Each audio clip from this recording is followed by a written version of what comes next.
predictive maintenance.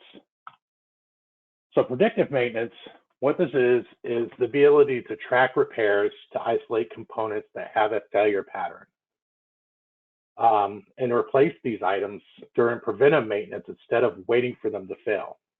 What this ends up doing is decreases the amount of unplanned service trips. And I have an example here. So for my example, you can see widget A, which is $250, fails on an average of 14 months after install. Add the replacement of widget A at 12-month PM. Average repair for that service call was $1,500 for labor, parts, and travel. So what's the outcome of adding that to your PM?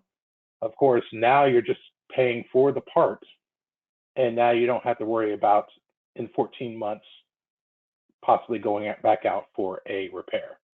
So that ends up saving you $1,250 on that one asset for that one repair.